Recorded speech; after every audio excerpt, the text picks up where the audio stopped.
Hi everybody, this is Angela from A Cat Among Books, and today I'm going to show you a book that I read. The book review is going to be on My Heart and Other Black Holes by Jasmine Warga. Now, I'm going to let you know first off that this book does deal with suicide, so if that subject is too hard for you to handle, then you may want to steer clear of it. But for all of you that are able to handle tough topics like that, let me tell you what I thought about this book. To start off, the book opens up with a character named Azelle. Now, Azelle is about 16 years old. She's suffering from depression. And one day while she's at work, she goes on this website called Smooth Passages, which is a website dedicated to individuals that seek to find a partner to commit suicide with. On the website, she finds Frozen Robot, who later we'll find out whose name is actually Roman, and he lives about 15 miles away, 15 minutes away, so it's not very far. And they agree to meet up.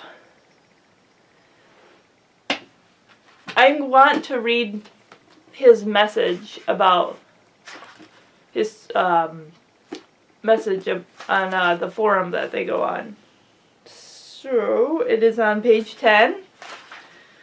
And I'm not trying to spoil anything, but there are little parts that I kind of like stuck in my mind that I would like to read.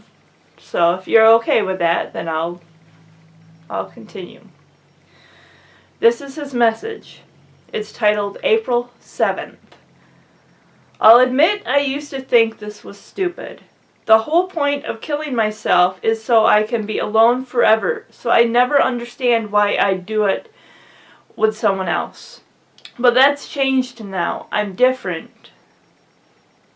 Excuse me. Sorry. I'm nervous I'll chicken out at the last minute or something. There are other things too, but I'd rather not get into that here. I only have a few requirements. 1. I don't want to do it with anyone who has kids. That shit is too heavy for me. 2. You can't live more than an hour away from me. I know this might be hard since I live in the middle of nowhere, but for now I'm sticking to that. And 3. We have to do it on April 7th. That date isn't negotiable. Message me for more information. Signed, Frozen Robot. Now, I don't know how those forums work exactly, but Azelle was obviously found the fact that he lived just a short distance away from her, and that he was close in age. He wasn't some woman who has marital problems who wants to end her life, or someone going through some type of midlife crisis. He was someone who she might be able to relate to, that both want the same thing, to end their life. So she and Frozen Robot / Roman meet up in his hometown of Willis at this type of teen hangout, like a snack shack, where they have like chips and fries and what have you. So she wanted to meet in a public place, so if there's any weirdness, there wouldn't be any problem. So she meets Roman, and she sees that he is actually not who she thought he would be. He's this tall, athletic-looking, attractive-looking young man, and she really is like, well, he doesn't look like someone that's depressed. He doesn't, and she sees these other kids coming up to him, and she, patting him on the back, shaking his hand, saying hi to him. She's like, okay, what does he have to be depressed about? Why does he want to commit suicide? But basically, just because someone looks like they may or may not be happy, I mean, that just is just skimming the surface. Emotionally, just because someone looks on the outside like they might be happy does not mean that they necessarily are. So she and Roman get together. They sit down, work out their reasons as to why they want to commit suicide. And apologize in advance if I'm spoiling anything for you, but this is my first ever book review. If you don't want to listen, if you want to read the book and then come back and watch the video, you can do that. It's totally up to you.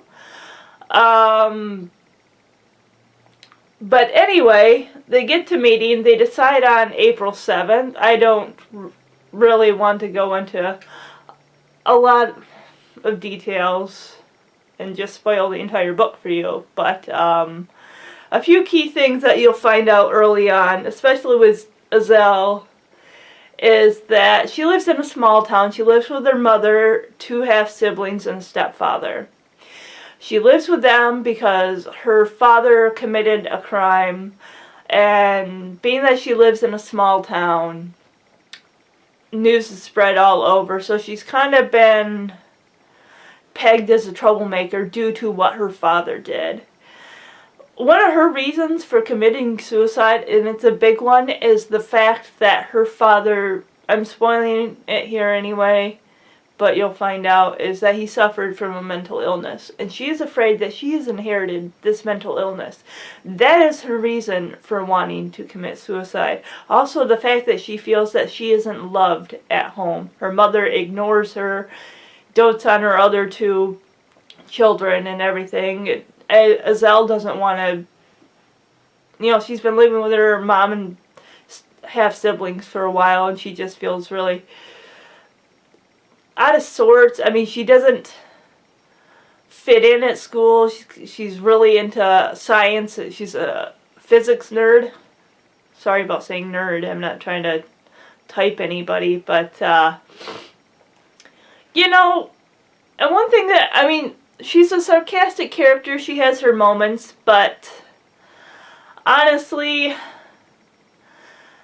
I felt that that reason alone to commit suicide, because you're afraid that you might have your father's mental illness, and for what he did that crushed that small town.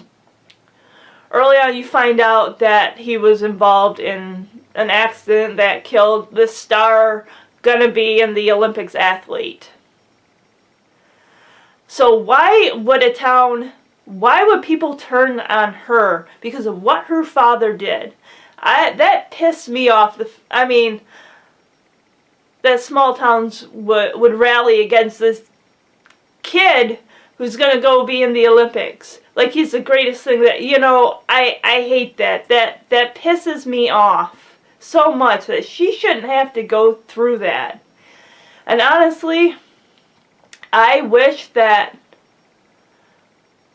she could have went to her mother. I mean, a lot of the things, I mean, I think in a way that Ezell was feeling sorry for herself. I mean, come on. I'm not a teenager anymore, but I knew enough. If something was bothering me, I would go to somebody and I would talk about it. I wouldn't just say, I'm going to end my life because of this. With Roman, you find out why he wants to commit suicide on April 7th. Because he's feeling guilty over something that he feels that he caused happen to his little sister. I'm sorry about ranting about this book. I did enjoy it a little bit, you know, the characters and stuff, but they also got to be naggy, especially Roman, especially when they first meet. He starts flipping out because he thinks that she's flaking on this whole deal. Like, oh my gosh, I can't believe you're flaking, aren't you? Because you're a girl. And then Ezell gets all defensive, like, well, what is that supposed to mean? He's like, well, with suicides, most guys usually go through it and girls just talk about it. It's like, you know what? I would have just said, you know what? screw you. That didn't, but they did start to bond a little bit over, and they got to be spending a lot more time together and everything, but he still, like, whenever she would crack a joke or something like that, he'd look at her and get all pissed off, like, oh, why are you so happy, or blah, blah, blah. It's just, I don't know. But the writing is what kept me reading, because I wanted to know what happened. I thought, are they going to go through with it? Is she going to change her mind? This and that. And a couple other things that really bothered me too, especially once you get closer towards the middle of the book, is the fact that these couple things dragged on, and then there was no resolution to them. One, that science project that she and a classmate were assigned. They went to the zoo and everything like that. Why did we not why even bring this thing up at all and follow through it without there being any resolution? I want to know about what happened. Did she get a good grade on it? And the whole thing about her dad. She wanted to know if this mental illness was hereditary. And, she wanted to meet her dad and confront him. Maybe not so much, maybe confront, but she just wanted to know. And then she went through the trouble of going to the correctional facility, only found that he's not there, that he's been transferred.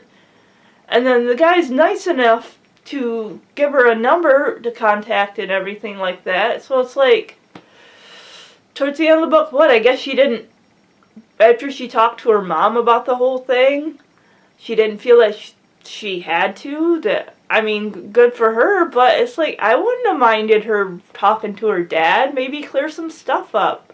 But then again, if he's that out of it, maybe that wouldn't have done any good. Azelle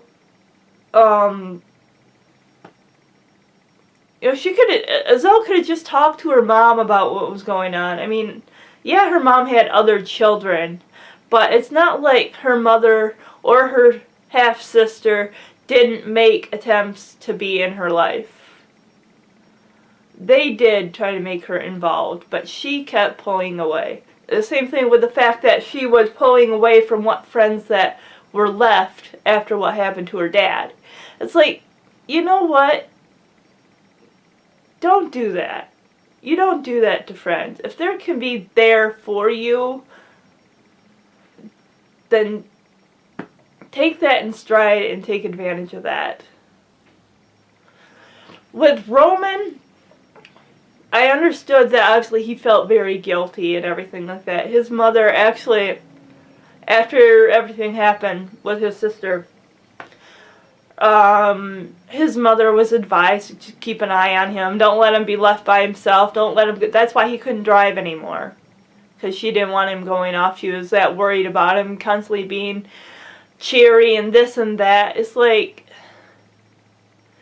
she never really sat down and talked to him and explained what had happened, saying, if she'd have just said,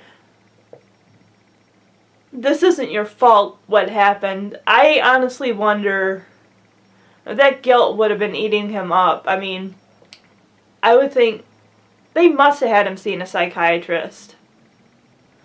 Had him on medication, something to help him, because the fact that he hadn't left his room in a year, that's a red flag right there. She should have gotten him help. I'm sorry, I'm not badgering the author. She did a very good job.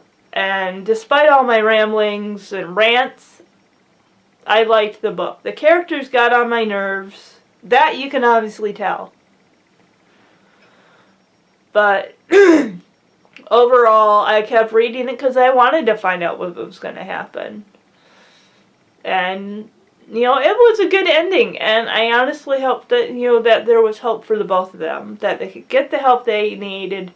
That hopefully that they could be together if that's what they wanted for them. Although, to be honest, maybe what they did wasn't the best. I mean, yes, they found in each other a comfort in each other, which is good, but would that honestly be enough? I mean, they're young kids. I'm not.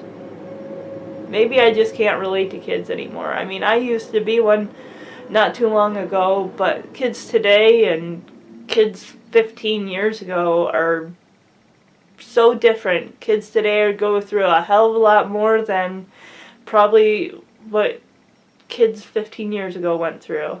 A lot of that most likely has to do with social media. So, with that, I am going to end this book review. I'm sorry for all the ranting and raving I did, but I just felt a lot of emotions coming into this book. I knew that it was going to be dark.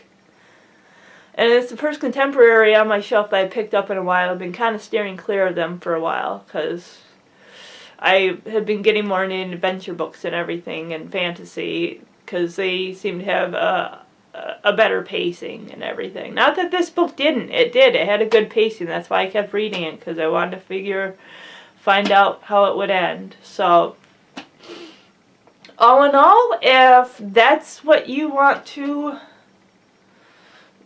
if you want to read about it and find out what happens, go for it. Let me know in the comments below what you think. If you agree with some of the ranting I had to say, let me know. If you didn't, let me know. So, that is all for this time. I promise, hopefully, in the future when I review a book that I won't get so, angry and irritated about it. I don't know. It depends. So, this is Angela from A Cat Among Books signing off for today. All of you have a wonderful day and keep reading.